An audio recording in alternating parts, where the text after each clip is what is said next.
Let's talk offensive player of the year since we've been talking quarterbacks. Let's talk about everybody else that's fighting, doesn't get any like crumbs even for the MVP talk anymore. Nick, you're making a case for Bijan Robinson. Yeah, as we know, offensive player of the year has essentially turned into the non-quarterback MVP, and it's been a relatively even split between running backs and wide receivers over the last decade or so.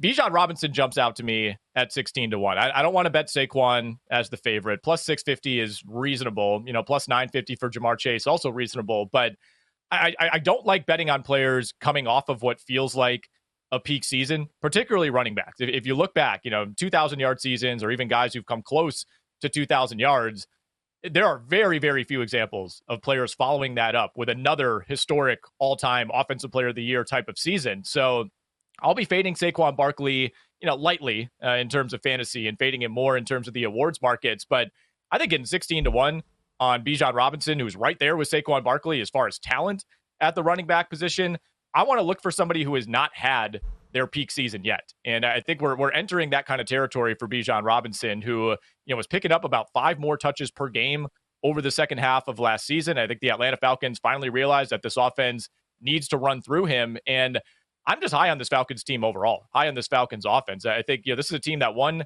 8 games a year ago. They had some big wins early in the season. They won at Philly. They beat Tampa Bay twice. They lost a pair of overtime games late in the year with Michael Penix. I think we'd be viewing this team a little bit differently had they gotten to 9 or 10 wins last year, which was on the table.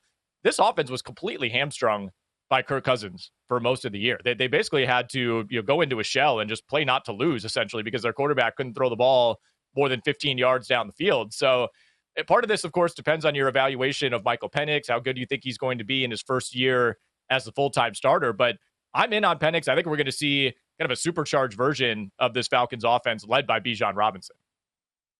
Yeah, and I don't think we're going to be seeing season 3 of the quarterback next year with Michael Penix calling the offensive coordinator and saying, just wanted to let you know I'm not playing very well right now. Just want to let you know that's out there. But anyways, Kelley, let's get your take on the offensive player of the year. Do you have a candidate that's your favorite bet right now? Yeah, I really don't, but I'm going to spin this around the way we started it, because I think we've seen for years now where this has, they're not going to say this, but this has become the award, right, where we're not going to give it to quarterbacks. We're going to try to give it to the position player.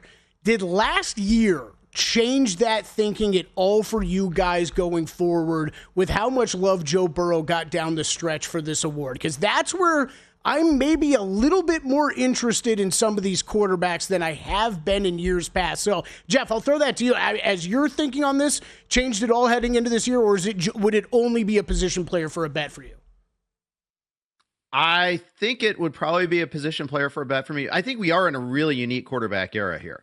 I mean, just think about that there. If you're an AFC quarterback, you've got Lamar, you've got Allen, you've got Burrow, you have Mahomes. I mean, just what is Justin Herbert ever going to get a chance to get a real chance at an award? What about CJ Stroud? I mean, it's going to take team excellence. I really think it's going to take something of that nature there where they have to overthrow the big heavies in the AFC for them to really get a real chance at that award. And that's why I think it's probably more of a position player thing. But think about this. Jamar Chase won the Triple Crown in receiving last year. And again, didn't get there. We saw a career year from Cooper Kupp a couple years ago. Didn't get there. You're looking at some pretty crazy outlier seasons, and it's still not even close to the MVP voting. It's really wild there. So no, I think I think this award is basically, that is the consolation prize. And that's why I'm probably going to go that way. I mean, I get it there. And, I'm very Burrow sympathetic, as people know. So, I mean, I would think that is something that I'd look for there.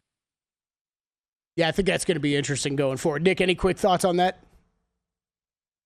Yeah, what's interesting is you said there was this upswell of Joe Burrow support, and that is true, but Burrow only ended up getting 1 first-place vote for Offensive Player of the Year. He only commanded 16% of the total vote share. I mean, Lamar Jackson is actually the quarterback who finished second to Saquon Barkley, but it was a distant second. I mean, Saquon had 34 of 40 first-place votes, had 81% of the overall voting share. So I think there is a case that this could, when you have a really close MVP vote like Lamar versus Josh Allen last year, I think some people might cast their MVP vote for one and they'll cast Offensive Player of the Year for the other.